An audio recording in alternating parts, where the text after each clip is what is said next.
Boa tarde, gente. Meu nome é Rejane, aluna do segundo ano do Colégio Polivalente de Camaçari.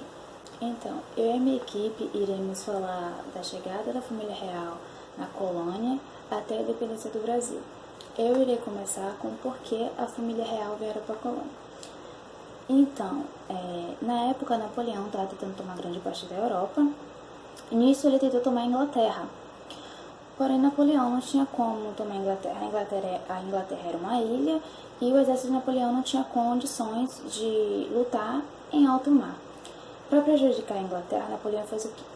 Ele assinou um tratado de que a Inglaterra não poderia comercializar com outros países europeus.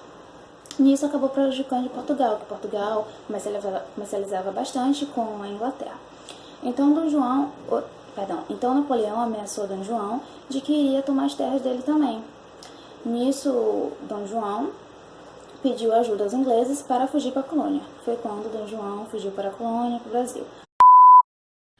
Após uma forte tempestade, alguns navios foram parar em Salvador e outros na cidade do Rio de Janeiro. Escoltado pelos ingleses, 15.000 portugueses entraram em 14 navios, junto com suas riquezas, bibliotecas, documentos e obras de arte. A partir da instalação da família real no Brasil, iniciou-se um ciclo de mudanças que não parou mais e atingiu diversos âmbitos do Brasil, como o cultural, o econômico e o político. Dentre eles temos a fundação do Museu Nacional e da Biblioteca Real, a inauguração do Real Teatro de São João e do Jardim Botânico, o lançamento do primeiro exemplar da Gazeta do Rio de Janeiro, e em março de 1808 a corte portuguesa foi instalada no Rio de Janeiro, e por isso muitos moradores de lá, sob a ordem de Dom João, foram despejados para que os imóveis fossem usados pelos funcionários do governo. E também este fato gerou, num primeiro momento, muita insatisfação e transtorno para a população da capital brasileira. Em 1806, Napoleão decretou o bloqueio continental, determinando que os países europeus fechassem os portos para os navios da Inglaterra. Enquanto isso, negociou secretamente o Tratado de Fontainebleau com os espanhóis, que permitiriam que os franceses atravessassem a Espanha para invadir Portugal. Em troca, o reino espanhol poderia se apoderar de um pedaço de território português. Portugal não aderiu ao bloqueio continental devido à longa aliança comercial com os ingleses. Em 22 de outubro de 1807, o rei Dom João e o rei da Inglaterra, Jorge III, assinaram um documento que transferia a sede monárquica de Portugal para o Brasil.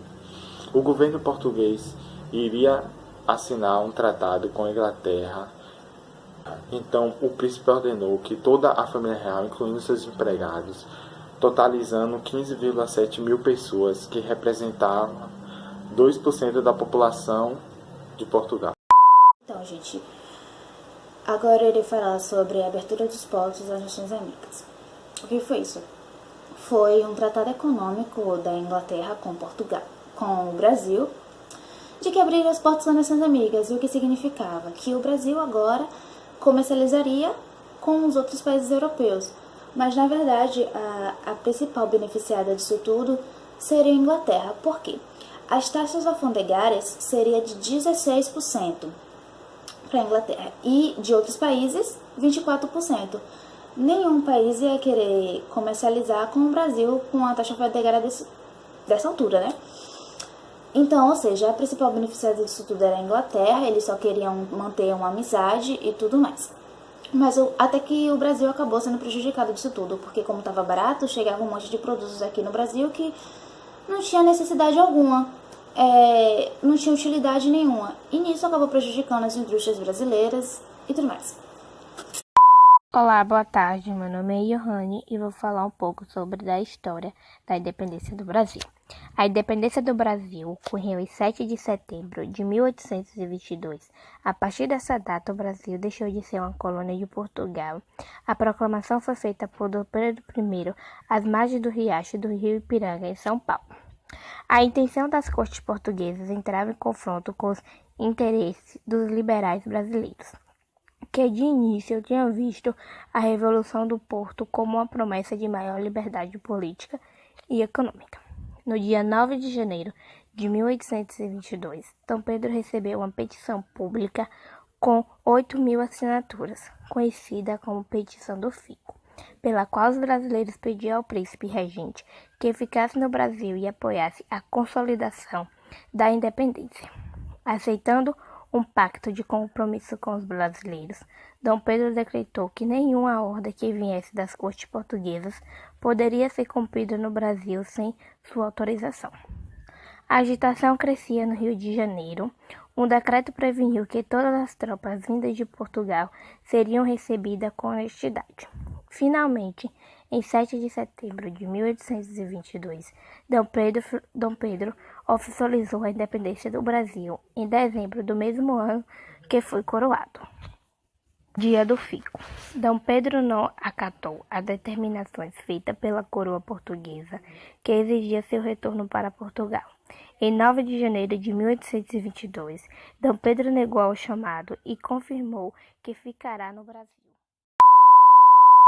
Boa tarde, eu vim aqui hoje para falar um pouquinho sobre o retorno de Dom João para Portugal. Os franceses ficaram em Portugal durante poucos meses, né?